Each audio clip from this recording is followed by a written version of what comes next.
ನಮಸ್ಕಾರ ಸ್ನೇಹಿತರೆ, ಎಲ್ಲರಿಗೂ ಕೂಡ ಇವತ್ತಿನ ಒಂದು ಕಾರ್ಯಕ್ರಮಕ್ಕೆ ಸ್ವಾಗತ. ಇವತ್ತು ಒಂದು ಒಳ್ಳೆ ವಿಷಯವನ್ನು ಮಾತಾಡ್ತಾ ಇದ್ದೀನಿ. ಒಂದು ಹೊಟ್ಟೆಯ ಬೊಜ್ಜಿನ ವಿಷಯ. ಈ ಹೊಟ್ಟೆ ಬೊಜ್ಜು ಅನ್ನೋ ಒಂದು ವಿಷಯ ಎಲ್ಲರಿಗೂ ಕಾಡ್ತಾ ಇರುವಂತ ಒಂದು ಸಾಮಾನ್ಯವಾದಂತ ಪ್ರಶ್ನೆ ಆಗಿದೆ. ಈ ಹೊಟ್ಟೆ ಬೊಜ್ಜನ್ನ ಕರಗಿಸೋದು ಹೇಗೆ ಅನ್ನೋ ಒಂದು ವಿಚಾರ ಎಲ್ಲರ ತಲೆನಲ್ಲೂ ಓಡ್ತಾ ಇರುತ್ತೆ. ಇಲ್ಲಿ ಹೊಟ್ಟೆ ಬೊಜ್ಜು ಅನ್ನೋ ಒಂದು ವಿಚಾರದಲ್ಲಿ ಬಹಳಷ್ಟು ಜನರಿಗೆ ಹೇಗ್ ಬಂತು ಅನ್ನೋದೇ ಗೊತ್ತಾಗೋದಿಲ್ಲ. ಆದ್ರೆ ಇದು ಬಂದು ನಮಗೆ ಬಹಳ ಒಂದು ಸಮಸ್ಯೆಯನ್ನ ಮಾಡುತ್ತೆ. ಹಾಗಾಗಿ ಈ ಒಂದು ಹೊಟ್ಟೆ ಬೊಜ್ಜು ಸಾಮಾನ್ಯವಾಗಿ 40 ವರ್ಷದ ತರುವಾಯ ಬರುವಂತದ್ದು, ಕೆಲವೊಬ್ಬ ಹೆಣ್ಣು ಮಕ್ಕಳಲ್ಲಿ ಈ ಒಂದು ಡೆಲಿವರಿ ತರುವಾಯ ಬರುವಂತದ್ದು, ಮತ್ತೆ ಮಧ್ಯವಯಸ್ಕರಲ್ಲಿ ಸಾಮಾನ್ಯವಾಗಿ ಇದು ಕಾಡುವಂತ ಒಂದು ಪ್ರಶ್ನೆ ಆಗಿದೆ.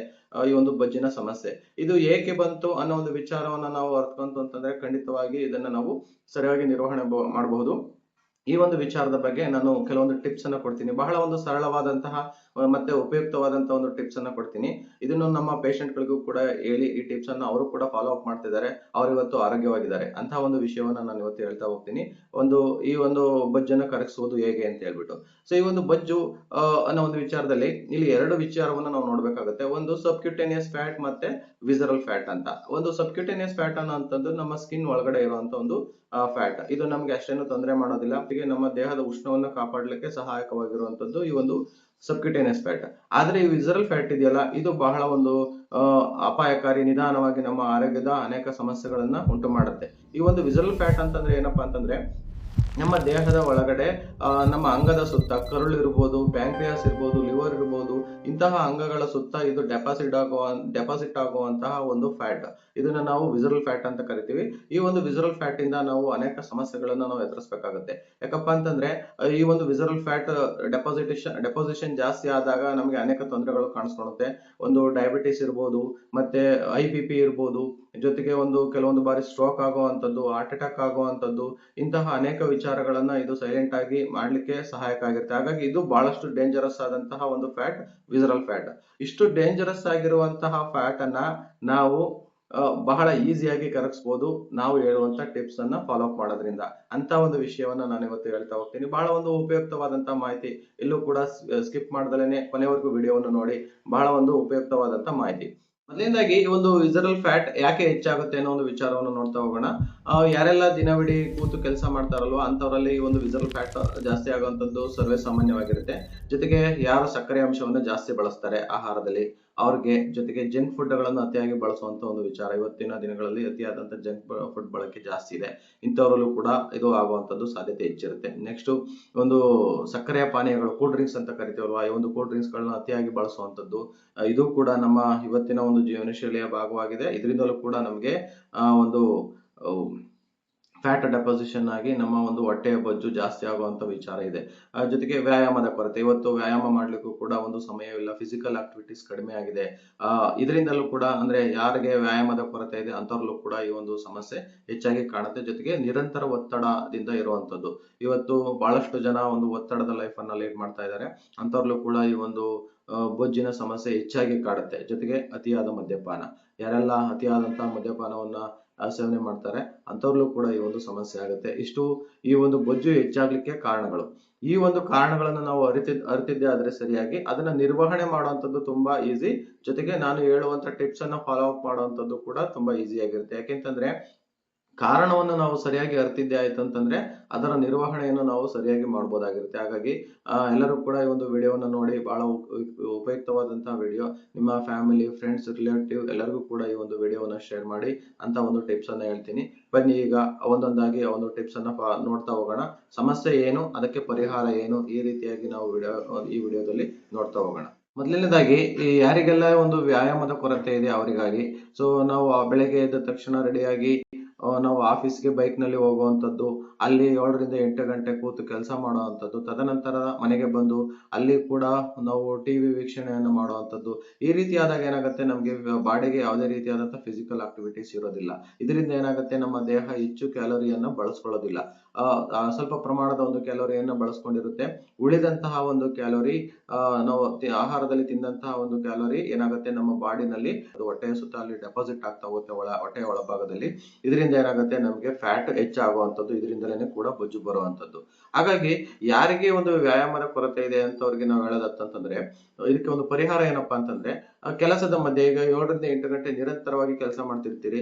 ಅಂತಹ ಸಮಯದಲ್ಲಿ ಪ್ರತಿ ಗಂಟೆಗೆ ಒಂದು ಬ್ರೇಕ್ ಅನ್ನ ತೆಗೆದುಕೊಳ್ಳುವಂಥದ್ದು, 3ರಿಂದ 5 ನಿಮಿಷ ವಾಕ್ ಮಾಡುವಂಥದ್ದು, ಅಲ್ಲೇನೆ ಕೆಲಸದ ಒಂದು ವಾತಾವರಣದಲ್ಲಿ ನೀವು ಸ್ವಲ್ಪ ನಡೆದಾಡುವಂಥದ್ದು, ಈ ರೀತಿ ಎಲ್ಲ ಮಾಡಿದಾಗ ಏನಾಗುತ್ತೆ, ಒಂದು ನಿರಂತರವಾಗಿ ಕೂತಿರುವಂತಹ ಒಂದು ಸಮಯನ ನಾವು ತಗ್ಗಿಸ್ಬೋದು. ಜೊತೆಗೆ ಒಂದು ಸ್ವಲ್ಪ ವಾಕ್ ಮಾಡೋದ್ರಿಂದ ಸ್ವಲ್ಪ ಪ್ರಮಾಣದ ಒಂದು ಫ್ಯಾಟ್ ಬರ್ನ್ ಆಗುವಂಥದ್ದು ಕೂಡ ಇರುತ್ತೆ. ಜೊತೆಗೆ ಯಾರೆಲ್ಲ ಈ ಒಂದು ಟಿವಿ ವೀಕ್ಷಣೆಯನ್ನ ಜಾಸ್ತಿ ಮಾಡ್ತಿರ್ತಾರಲ್ವಾ, ಅಂಥವ್ರು ಕೂಡ ಈ ಒಂದು ಟಿವಿ ವೀಕ್ಷಣೆಯನ್ನ ಒಂದ್ ಸ್ವಲ್ಪ ಕಡಿಮೆ ಮಾಡುವಂಥದ್ದು, ಜೊತೆಗೆ ನಿರಂತರವಾಗಿ ಕೂರೋ ಬದಲು ಸ್ವಲ್ಪ ವಾಕ್ ಮಾಡುವಂಥದ್ದು, ಇಂಥ ಎಲ್ಲ ವಿಚಾರಗಳನ್ನ ಮಾಡ್ಕೋಬಹುದು. ಜೊತೆಗೆ ಒಂದ್ ಸ್ವಲ್ಪ ಬೆಳಗ್ಗೆ ಎದ್ದ ತಕ್ಷಣ ಬಿಸಿನೀರನ್ನ ಕುಡಿಯುವಂಥದ್ದು, ಬೆಚ್ಚಗಿನ ನೀರನ್ನು ಕುಡಿಯೋದ್ರಿಂದಲೂ ಕೂಡ ನಮ್ಮ ಒಂದು ಕೆಲವೊಂದು ವಿಚಾರದಲ್ಲಿ ಡೈಜೆಷನ್ ಚೆನ್ನಾಗಾಗ್ಲಿಕ್ಕೆ ಸಹಾಯಕ ಆಗುತ್ತೆ. ಜೊತೆಗೆ ಒಂದು ಕೆಲವೊಂದು ಸಿಂಪಲ್ ಆದಂತಹ ಒಂದು ವಾಕ್ ಅನ್ನ ಮಾಡುವಂಥದ್ದು ಇರ್ಬೋದು, ಅಥವಾ ಒಂದು ಸಿಂಪಲ್ ಆದಂತಹ ವ್ಯಾಯಾಮಗಳು ಬರ್ತವೆ, ಅಂತವುಗಳನ್ನ ಮಾಡಿ ನಮ್ಮ ಒಂದು ದೇಹವನ್ನು ಸುಸ್ಥಿತಿನಲ್ಲಿ ಇಟ್ಕೋಬಹುದು. ಯಾರಿಗೆ ವ್ಯಾಯಾಮದ ಕೊರತೆ ಇದೆ, ಹೆಚ್ಚು ದೇಹವನ್ನು ದಂಡಿಸ್ಲಿಕ್ಕೆ ಆಗ್ತಿಲ್ಲ ಅಂತಂದವ್ರಿಗೆ ಇಂತಹ ಒಂದು ಸಣ್ಣ ಸಣ್ಣ ವಿಚಾರಗಳನ್ನ ಮಾಡ್ಬೋದು. ಅಂದ್ರೆ ಬೆಳಗ್ಗೆ ಎದ್ದ ತಕ್ಷಣ ವಾಕ್ ಮಾಡಿ, ಸಿಂಪಲ್ ಆದಂತಹ ಎಕ್ಸರ್ಸೈಸ್ ಗಳನ್ನ ಮಾಡಿ, ಬೆಳಗ್ಗೆ ಎದ್ದು ನೀರನ್ನು ಕುಡಿಯುವಂಥದ್ದು, ನಿರಂತರವಾಗಿ ಕೂತು ಕೆಲಸ ಮಾಡುವಂತ ಸಮಯದಲ್ಲಿ ಸ್ವಲ್ಪ ವಾಕ್ ಮಾಡುವಂಥದ್ದು, ಮೆಟ್ಟಲುಗಳನ್ನು ಹತ್ತಿ ಇಳಿಯುವಂಥದ್ದು. ಯಾರು ನಿರಂತರವಾಗಿ ಟಿವಿ ಮುಂದೆ ಕೂತಿರ್ತಾರೆ, ಮಧ್ಯ ಸ್ವಲ್ಪ ಬ್ರೇಕ್ ತಗೊಂಡು ಸ್ವಲ್ಪ ವಾಕ್ ಮಾಡುವಂಥದ್ದು, ಇಂಥ ಎಲ್ಲ ವಿಚಾರಗಳನ್ನು ಮಾಡೋದ್ರಿಂದ ನಮ್ಮ ಈ ಒಂದು ವ್ಯಾಯಾಮದ ಕೊರತೆಯಿಂದ ಆಗುವಂತ ಬೊಜ್ಜಿನ ಒಂದು ಸಮಸ್ಯೆಯನ್ನ ನಾವು ಸರಿಯಾಗಿ ನಿರ್ವಹಣೆ ಮಾಡಬಹುದಾಗಿದೆ. ಎರಡನೇದು ನಮ್ಮ ಇವತ್ತಿನ ಆಹಾರ ಪದ್ಧತಿ.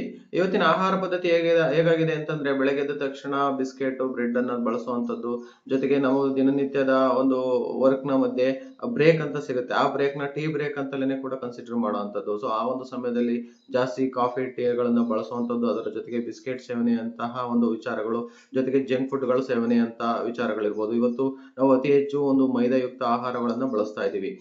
ಇದರಿಂದ ಏನಾಗುತ್ತೆ, ನಮ್ಮ ದೇಹಕ್ಕೆ ಮೈದಾಯುಕ್ತ ಆಹಾರವಿರ್ಬೋದು, ಹೆಚ್ಚು ಎಣ್ಣೆಯಲ್ಲಿ ಕರೆದಂತಹ ಪದಾರ್ಥಗಳು, ಈ ರೀತಿಯಾದ ಮತ್ತು ಸಕ್ಕರೆಯುಕ್ತ ಆಹಾರಗಳನ್ನು ನಾವು ಹೆಚ್ಚು ಬಳಸ್ತಿರೋದ್ರಿಂದ ಏನಾಗುತ್ತೆ, ಇದರಿಂದ ನಮ್ಮ ದೇಹಕ್ಕೆ ಹೆಚ್ಚಿನದಾದಂತಹ ಒಂದು ಕ್ಯಾಲರಿ ಅಂಶ ಸಿಗ್ತಾ ಹೋಗುತ್ತೆ.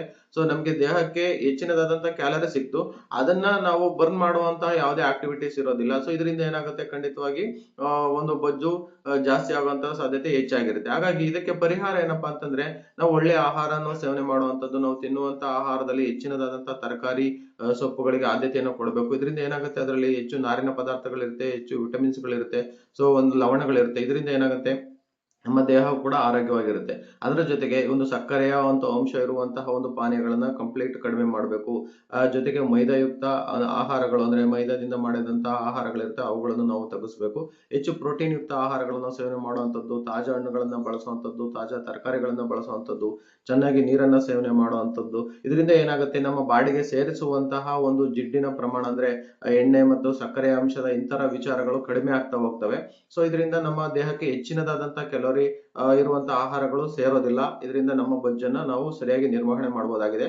ನಾವು ಆಹಾರ ಕ್ರಮವನ್ನ ಸರಿ ಮಾಡ್ಕೊಂಡಿದ್ದಾಯ್ತು ಅಂತಂದ್ರೆ ಖಂಡಿತವಾಗಿ ಈ ಬೊಜ್ಜನ್ನ ಸರಿಯಾಗಿ ನಾವು ನಿರ್ವಹಣೆ ಮಾಡಬಹುದು. ಇನ್ನು 3ನೇ ಪಾಯಿಂಟ್, ಯಾರಿಗೆ ಸರಿಯಾಗಿ ನಿದ್ರೆ ಬರ್ತಾ ಇರಲ್ವೋ ಅಂತವ್ರಿಗೆ ಈ ಒಂದು ಸಮಸ್ಯೆ ಹೆಚ್ಚಾಗುತ್ತೆ. ಯಾಕಪ್ಪ ಅಂತಂದ್ರೆ, ಇವತ್ತಿನ ದಿನಗಳಲ್ಲಿ ಅತಿ ಹೆಚ್ಚು ಮೊಬೈಲ್ ಬಳಕೆಯನ್ನ ಮಾಡ್ತಾ ಇರುವಂತದ್ದು. ಇದರಿಂದ ಏನಾಗುತ್ತೆ, ಸರಿಯಾಗಿ ರಾತ್ರಿ ಸಮಯದಲ್ಲಿ ನಿದ್ದೆ ಬರೋದಿಲ್ಲ. ರಾತ್ರಿ 12, 1 ಗಂಟೆ ಆದ್ರೂ ಕೂಡ ನಿದ್ದೆ ಮಾಡದೇ ಇರುವಂತ ಸಮಸ್ಯೆಯನ್ನ ಬಹಳಷ್ಟು ಜನ ಎದುರಿಸ್ತಾ ಇದ್ದಾರೆ. ಇದು ನಾವು ಕೂಡ ಪ್ರತಿದಿನ ನಮ್ಮ ಒಂದು ಕ್ಲಿನಿಕಲ್ ಪ್ರಾಕ್ಟೀಸ್ ನಲ್ಲಿ ನೋಡ್ತಿರ್ತೀವಿ. ಬಹಳಷ್ಟು ಜನ, ಸರ್ ನನಗೆ ನಿದ್ದೆ ಬರ್ತಾ ಇಲ್ಲ, ಈ ರೀತಿ ಎಲ್ಲ ವಿಚಾರಗಳನ್ನ ಹೇಳ್ತಿರ್ತಾರೆ. ಅವ್ರನ್ನ ನಾವು ಸರಿಯಾಗಿ ನಾವು ಒಂದು ಹಿಸ್ಟ್ರಿಯನ್ನ ತೆಗೆದುಕೊಂಡಾಗ ಅವರ ಒಂದು ದಿನನಿತ್ಯದಲ್ಲಿ ಹೆಚ್ಚಿನದಾದಂತಹ ಮೊಬೈಲ್ ಬಳಸ್ತಾ ಇರುವಂತ ವಿಚಾರ ಇರುತ್ತೆ. ಹಾಗಾಗಿ ಈ ಒಂದು ಮೊಬೈಲ್ ಬಳಕೆಯನ್ನ ಕಡಿಮೆ ಮಾಡಿ, ಮಲಗಲಿಕ್ಕೆ ಮುಂಚೆ 1 ಗಂಟೆ ಮೊಬೈಲ್ ಬಳಕೆ ಬೇಡ. ಜೊತೆಗೆ ಆದಷ್ಟು ಕೂಡ ಬೇಗ ಮಲಗುವಂತ ಒಂದು ಅಭ್ಯಾಸವನ್ನು ಬೆಳೆಸ್ಕೊಳ್ಳಿ. ಇದರಿಂದ ಏನಾಗುತ್ತೆ, ನಮ್ಗೆ ಚೆನ್ನಾಗಿ ನಿದ್ದೆ ಬರುತ್ತೆ. ಯಾರಿಗೆ ನಿದ್ದೆ ಸರಿಯಾಗಿ ಬರ್ತಾ ಇರೋದಿಲ್ವೋ ಅವ್ರಿಗೆ ಏನಾಗುತ್ತೆ, ಒಂದು ಹಸಿವು ಜಾಸ್ತಿ ಆಗುತ್ತೆ. ಯಾವಾಗ ಹಸಿವು ಜಾಸ್ತಿ ಆಗುತ್ತೆ, ಜೊತೆಗೆ ಜಂಕ್ ಫುಡ್ ಗಳ ಮೇಲೆ ಆಸೆ ಜಾಸ್ತಿ ಆಗುತ್ತೆ. ಈ ಒಂದು ನಿದ್ದೆಯ ಕೊರತೆಯಿಂದಲೂ ಕೂಡ ಬೊಜ್ಜು ಜಾಸ್ತಿ ಆಗುವಂತದ್ದು, ಜೊತೆಗೆ ಅವರು ಹಸಿವು ಜಾಸ್ತಿಯಾಗಿ ಜಂಕ್ ಫುಡ್ ಗಳ ಒಂದು ಆಸೆ ಜಾಸ್ತಿ ಆಗುತ್ತೆ. ಇದರಿಂದ ಅವರು ಅಂತಹ ಜಂಕ್ ಫುಡ್ ಗಳನ್ನು ಸೇವನೆ ಮಾಡ್ತಾರೆ. ತದನಂತರದಲ್ಲಿ ಮತ್ತೆ ಜಂಕ್ ಫುಡ್ ಇಂದಲೂ ಕೂಡ ಒಂದು ಬೊಜ್ಜು ಜಾಸ್ತಿ ಆಗುವಂತದ್ದು. ಇಲ್ಲಿ ನಿದ್ದೆಯ ಕೊರತೆಯಿಂದಲೂ ಕೂಡ ಬೊಜ್ಜು ಜಾಸ್ತಿ ಆಯ್ತು, ಜೊತೆಗೆ ಜಂಕ್ ಫುಡ್ ನ ಒಂದು ಅದನ್ನ ತಿನ್ನೋದ್ರಿಂದಲೂ ಕೂಡ ಬೊಜ್ಜು ಜಾಸ್ತಿ ಆಯ್ತು. ಇದರಿಂದ ಅವರಿಗೆ ಒಂದು ಆರೋಗ್ಯದ ಸಮಸ್ಯೆ ಹೆಚ್ಚಾಗುತ್ತೆ ಹೊರತು ಕಡಿಮೆ ಆಗೋದಿಲ್ಲ. ಹಾಗಾಗಿ ನಾವು ಒಳ್ಳೆಯ ನಿದ್ದೆಯ ಹವ್ಯಾಸವನ್ನು ಬಳಸ್ಕೋಬೇಕು. ಹೇಗೆ ನಿದ್ದೆಯ ಒಂದು ಹವ್ಯಾಸವನ್ನು ಬೆಳೆಸ್ಕೊಳ್ಳುವಂಥದ್ದು, ಪ್ರತಿದಿನ ಒಂದು ಒಂದು ಕರೆಕ್ಟ್ ಆದ ಸಮಯಕ್ಕೆ ನಾವು ನಿದ್ದೆ ಮಾಡುವಂತ ಹವ್ಯಾಸವನ್ನು ಬಳಸ್ಕೊಂಡಿದ್ದೆ ಆಯ್ತು ಅಂತಂದ್ರೆ ನಮ್ಮ ದೇಹ ಒಂದು ಆ ಸಮಯಕ್ಕೆ ಅಡ್ಜಸ್ಟ್ ಆಗುತ್ತೆ. ಇದನ್ನ ನಾವು ಬಯಾಲಜಿಕಲ್ ಕ್ಲಾಕ್ ಅಂತ ಕರಿತೀವಿ. ಇಲ್ಲೇನಾಗುತ್ತೆ, ನಮ್ಮ ದೇಹ ಒಂದು ಸಮಯಕ್ಕೆ ಸರಿಯಾಗಿ ನಿದ್ದೆ ಬರ್ಲಿಕ್ಕೆ ಆ ಇದು ಕೇಳುತ್ತೆ. ಸೊ ನನಗೆ ನಿದ್ದೆ ಬರ್ತಾ ಇದೆ ಅನ್ನೋ ಒಂದು ವಿಚಾರವನ್ನ ಅದು ವ್ಯಕ್ತಪಡಿಸುತ್ತೆ. ಹಾಗಾಗಿ ಈ ಒಂದು ಮೊಬೈಲ್ ಬಳಕೆಯನ್ನ ಕಡಿಮೆ ಮಾಡಿ ಸರಿಯಾಗಿ ನಾವು ನಿದ್ದೆ ಮಾಡಿದ್ದೆ ಆಯ್ತು ಅಂತಂದ್ರೆ ಇವು ಒಂದು ನಿದ್ದೆ ಕೊರತೆಯಿಂದ ಬರುವಂತಹ ಒಂದು ಬೊಜ್ಜನ್ನ ನಾವು ಸರಿಯಾಗಿ ನಿರ್ವಹಣೆ ಮಾಡಬಹುದಾಗಿದೆ. ಇದು ಒಂದು ಮೂರನೆಯ ಒಂದು ಒಳ್ಳೆಯ ವಿಷಯವನ್ನ ನೋಡಬಹುದಾಗಿದೆ. ನಾಲ್ಕನೇ ವಿಚಾರ ಒತ್ತಡ ಅಥವಾ ಸ್ಟ್ರೆಸ್ ಅಂತ ಕರಿತೀವಿ. ಇವತ್ತಿನ ಒಂದು ಜೀವನದಲ್ಲಿ ಬಹಳಷ್ಟು ಜನರು ಒಂದು ಒತ್ತಡದಿಂದ ಜೀವನ ನಡೆಸ್ತಾ ಇರುವಂತದ್ದು ಸರ್ವೇ ಸಾಮಾನ್ಯವಾಗಿದೆ. ಈ ಒಂದು ಒತ್ತಡ ಯಾರಿಗೆ ಜಾಸ್ತಿ ಆಗುತ್ತೆ ಅಂತವರಲ್ಲಿ ಒಂದು ಜಂಕ್ ಫುಡ್ ಗಳನ್ನ ತಿನ್ನುವಂತ ಆಸೆ ಜಾಸ್ತಿ ಆಗುತ್ತೆ. ಏನನ್ನಾದ್ರೂ ಕೂಡ ಮಧ್ಯೆ ಮಧ್ಯೆ ತಿನ್ನುವಂತ ಆಸೆ ಕೂಡ ಜಾಸ್ತಿ ಆಗುತ್ತೆ. ಈ ಸ್ಟ್ರೆಸ್ ಅವರ ಒಂದು ಇದರಿಂದ ಒಂದು ಮೈಂಡ್ ಅನ್ನು ಡೈವರ್ಟ್ ಮಾಡ್ಲಿಕ್ಕೆ ಅದನ್ನ ಬಯಸುತ್ತೆ. ಸೊ ಇಂಥ ಸಮಯದಲ್ಲಿ ನಾವೇನ್ ಮಾಡ್ತೀವಿ, ಸ್ವಲ್ಪ ಸ್ವಲ್ಪ ಏನನ್ನಾರು ತಿನ್ನುವಂತದ್ದು ಮಾಡ್ತಲೇ ಇರ್ತೀವಿ. ಸೊ ಇದರಿಂದ ಏನಾಗುತ್ತೆ, ತಿನ್ನುವಂತದ್ದು ಅಂತಂದ್ರೆ ಬಿಸ್ಕೆಟ್ ಗಳನ್ನ ತಿನ್ನುವಂತದ್ದು, ಈ ರೀತಿ ಜಂಕ್ ಫುಡ್ ಗಳನ್ನ ತಿನ್ನುವಂತ ಒಂದು ಕ್ರೇವಿಂಗ್ ಅಂದ್ರೆ ಆಸೆ ಜಾಸ್ತಿ ಆಗ್ತಾ ಹೋಗುತ್ತೆ. ಇದರಿಂದ ಏನಾಗುತ್ತೆ, ನಮ್ಮ ಬಾಡಿಗೆ ಒಂದು ಕ್ಯಾಲೋರಿ ಜಾಸ್ತಿ ಆಗುವಂತದ್ದು ಜಾಸ್ತಿ ಆಗುತ್ತೆ. ಸೊ ಇದರಿಂದ ನಾವು ಸರಿಯಾಗಿ ಈ ಒಂದು ಬೊಜ್ಜನ್ನು ನಿರ್ವಹಣೆ ಮಾಡ್ಲಿಕ್ಕೆ ಆಗೋದಿಲ್ಲ. ಯಾಕೆಂತಂದ್ರೆ ನಾವು ಸೇರಿಸ್ತಿರುವಂತ ವಿಚಾರವೇ ಜಾಸ್ತಿ ಆಗಿದೆ, ಕರಗಿಸ್ತಿರುವಂತ ವಿಚಾರ ಇರೋದಿಲ್ಲ. ಹಾಗಾಗಿ ಯಾರು ಸ್ಟ್ರೆಸ್ ಇಂದ ಇರ್ತೀರಿ ಆ ಒಂದು ಸ್ಟ್ರೆಸ್ ಅನ್ನ ಸರಿಯಾಗಿ ನಿರ್ವಹಣೆ ಮಾಡಿದಾಗ ಏನಾಗುತ್ತೆ, ಈ ಒಂದು ಜಂಕ್ ಫುಡ್ ಗಳ ಆಸೆಯನ್ನ ಅವ್ರಿಗೆ ಕಡಿಮೆ ಮಾಡಬಹುದಾಗಿದೆ. ಈ ಒಂದು ಸ್ಟ್ರೆಸ್ ಅನ್ನ ಹೇಗೆ ನಿರ್ವಹಣೆ ಮಾಡ್ಬೇಕು ಅನ್ನೋದಾತಂತಂದ್ರೆ, ಬೆಳಗ್ಗೆ ಎದ್ದ ತಕ್ಷಣ ಒಂದು 10ರಿಂದ 20 ನಿಮಿಷ ಒಂದು ಧ್ಯಾನ ಮಾಡುವಂತದ್ದು, ಸಿಂಪಲ್ ಆಗಿ ವಾಕ್ ಮಾಡುವಂತದ್ದು, ಇಂಥದನ್ನೆಲ್ಲ ಕೂಡ ನಾವು ರೂಢಿಸ್ಕೊಂಡ್ರೆ, ಒಂದು ಪ್ರಾಣಾಯಾಮ, ಒಂದು ಉಸಿರಾಟವನ್ನ ತೆಗೆದುಕೊಳ್ಳುವಂತದ್ದು ಬಿಡುವಂತ ಒಂದು ವಿಚಾರ, ಒಂದು ಪ್ರಾಣಾಯಾಮ, ಇದನ್ನ ಒಂದು ಸರಿಯಾಗಿ ಮಾಡಿದಾಗ ನಮ್ಗೆ ಒಳ್ಳೆಯ ಒಂದು ಮನಸ್ಸು ಕೂಡ ಸುಸ್ಥಿತಿನಲ್ಲಿರುತ್ತೆ, ಸ್ಟ್ರೆಸ್ ತಗ್ಗುತ್ತೆ. ಸ್ಟ್ರೆಸ್ ಇಂದ ಆಗುವಂತ ಇತರ ಸಮಸ್ಯೆಗಳನ್ನು ನಾವು ತಗ್ಗಿಸಬಹುದು. ಜೊತೆಗೆ ಈ ಒಂದು ಬೊಜ್ಜಿಗೆ ಸಂಬಂಧಪಟ್ಟ ವಿಚಾರದಲ್ಲೂ ಕೂಡ ನಮ್ಮ ದೇಹಕ್ಕೆ ಅನುಕೂಲ ಆಗುತ್ತೆ. ಹಾಗಾಗಿ ನಾವು ಈ ಒಂದು ಸ್ಟ್ರೆಸ್ ಅನ್ನ ಸರಿಯಾಗಿ ನಿರ್ವಹಣೆ ಮಾಡಲೇಬೇಕಾಗುತ್ತೆ. ಇದು ಒಂದು ಬಹಳ ಮುಖ್ಯವಾದಂತ ವಿಷಯ. ಸರಿಯಾದ ರೀತಿಯಲ್ಲಿ ನಾವು ನಿರ್ವಹಣೆ ಮಾಡಬಹುದು. ಅದಕ್ಕೆ ಬೇಕಾದಂತ ಒಂದು ಟಿಪ್ಸ್ ಅನ್ನು ಹೇಳಿದೀನಿ, ಎಲ್ಲರೂ ಕೂಡ ಫಾಲೋ ಅಪ್ ಮಾಡಿ. ಕೆಲವೊಬ್ರು ಸಣ್ಣ ಸಣ್ಣ ತಿಂಡಿಗಳನ್ನ ಹಾಗೆ ತಿನ್ನುವಂತದ್ದು ಇದೊಂದು ಹವ್ಯಾಸವನ್ನು ಬೆಳೆಸ್ಕೊಂಡಿರ್ತಾರೆ. ಯಾರು ಇಂತಹ ಒಂದು ಹವ್ಯಾಸವನ್ನು ಬೆಳೆಸ್ಕೊಂಡಿರ್ತೀರಿ ಅವರ ಒಂದು ಹವ್ಯಾಸ ಏನಾಗಿರುತ್ತೆ, ಒಂದು ಮಧ್ಯೆ ಮಧ್ಯೆ ಏನನ್ನಾರು ತಿಂತಲೇ ಇರಬೇಕು. ಇದು ಒಂದು ಅವರ ಒಂದು ಹವ್ಯಾಸ. ಬಿಸ್ಕೆಟ್ ತಿನ್ನುವಂಥದ್ದು, ಕೂಲ್ ಡ್ರಿಂಕ್ಸ್ ಕುಡಿಯುವಂಥದ್ದು, ಜಂಕ್ ಫುಡ್ ತಿನ್ನುವಂಥದ್ದು, ಈ ರೀತಿಯಾದಂತ ವಿಚಾರಗಳನ್ನ ಕೆಲವೊಬ್ರು ರೂಢಿಸ್ಕೊಂಡಿರ್ತಾರೆ. ಸಾಮಾನ್ಯವಾಗಿ ಇಂಥವರನ್ನ ನೋಡಿ ಅವರು ಸಾಮಾನ್ಯವಾಗಿ ಬೊಜ್ಜನ್ನು ಹೊಂದಿರ್ತಾರೆ. ಸೊ ಇಂತಹ ಒಂದು ಹವ್ಯಾಸಗಳನ್ನ ಖಂಡಿತವಾಗಿ ಬಿಡಬೇಕು. ಅಕಸ್ಮಾತ್ ಅವ್ರಿಗೇನಾದ್ರು ಕೂಡ ಆ ರೀತಿ ಏನಾದ್ರು ಮಧ್ಯೆ ಮಧ್ಯೆ ತಿನ್ನುವಂತ ಒಂದು ಆಸಕ್ತಿ ಇತ್ತು ಅಂತಂದ್ರೆ ಖಂಡಿತವಾಗಿ ಅದಕ್ಕೆ ಆಪ್ಷನ್ಸ್ ಗಳು ಬಹಳ ಇದೆ. ಒಂದು ತರಕಾರಿ ಸಲಾಡ್ ಗಳನ್ನ ಮಾಡ್ಕೊಂಡು, ಅಂತಂದ್ರೆ ತರಕಾರಿಗಳನ್ನ ಪೀಸ್ಗಳನ್ನ, ಒಂದು ಕ್ಯಾರೆಟ್ ಇರ್ಬೋದು, ಸೌತೆಕಾಯಿ ಇರ್ಬೋದು, ಇಂಥದನ್ನ ಹೆಚ್ಚಿ ಹಾಕಿ ಆ ಒಂದು ತಿನ್ನುವಂತ ಅವ್ರಿಗೆ ಇಷ್ಟವಾದಾಗ ಅದನ್ನ ತಿನ್ಬೋದು. ಇದನ್ನು ಕೂಡ ಮಾಡ್ಬೋದು. ಅದರ ಜೊತೆಗೆ ಕಾಳುಗಳನ್ನ ನೆನೆ ಹಾಕಿ ಮೊಳಕೆ ಬಂದಂತ ಕಾಳುಗಳನ್ನ ಅವರಿಗೆ ತಿನ್ನುವಂತ ಆಸೆಯ ಸಮಯದಲ್ಲಿ ಅವುಗಳನ್ನ ತಿನ್ನೋದ್ರಿಂದ ಆರೋಗ್ಯ ಕೂಡ ಒಳ್ಳೇದಾಗಿರುತ್ತೆ. ಒಳ್ಳೆಯ ಪ್ರೋಟೀನ್ಸ್, ವಿಟಮಿನ್ಸ್ ಗಳು ನಮ್ಮ ದೇಹಕ್ಕೆ ಸಿಗುತ್ತೆ. ಅದರ ಜೊತೆಗೆ ಡ್ರೈ ಫ್ರೂಟ್ಸ್ ಗಳನ್ನ ನೆನೆ ಹಾಕಿ ತಿನ್ನೋದ್ರಿಂದ ದೇಹಕ್ಕೆ ಬೇಕಾದಂತ ಒಂದು ಕ್ಯಾಲ್ಸಿಯಂ ಪ್ರಮಾಣ, ಇತರ ವಿಟಮಿನ್ಸ್ ಗಳು ಎಲ್ಲದೂ ಕೂಡ ನಮಗೆ ಸಿಗುತ್ತೆ. ಅದರ ಬದಲು ನಾವು ಜಂಕ್ ಫುಡ್ ಗಳನ್ನು ತಿನ್ನೋದ್ರಿಂದ ನಮ್ಮ ದೇಹಕ್ಕೆ ಬೊಜ್ಜು ಅನ್ನೋ ಒಂದು ವಿಚಾರ ಜಾಸ್ತಿ ಆಗುತ್ತೆ. ಯಾಕೆಂತಂದ್ರೆ ಇದು ನಾವು ಬೊಜ್ಜು ಮೊದ್ಲೇನೆ ಬರೋದೇ ಗೊತ್ತಾಗೋದಿಲ್ಲ. ಸೊ ಅದ್ರ ಜೊತೆಗೆ ನಾವು ತಿನ್ನುವಂತ ಆಹಾರದ ಮೂಲಕ ಇಂಥವನ್ನೆಲ್ಲ ಸೇರಿಸ್ಕೊಳ್ಳೋದ್ರಿಂದ ಖಂಡಿತವಾಗಿ ಈ ಒಂದು ಸಮಸ್ಯೆ ನಮಗೆ ಹೆಚ್ಚಾಗಿ ಕಾಡುತ್ತೆ. ಬಟ್ ಬೊಜ್ಜು ಹೆಚ್ಚಾಯ್ತು ಅನ್ನೋ ಒಂದು ವಿಚಾರ ಅಲ್ಲ, ಇದರಿಂದ ಆಗುವಂತ ಸಮಸ್ಯೆ ದೊಡ್ಡದಿದೆ. ಹಾಗಾಗಿ ಇದನ್ನ ನಾವು ಸರಿಯಾಗಿ ನಿರ್ವಹಣೆ ಮಾಡಲೇಬೇಕಾಗಿದೆ.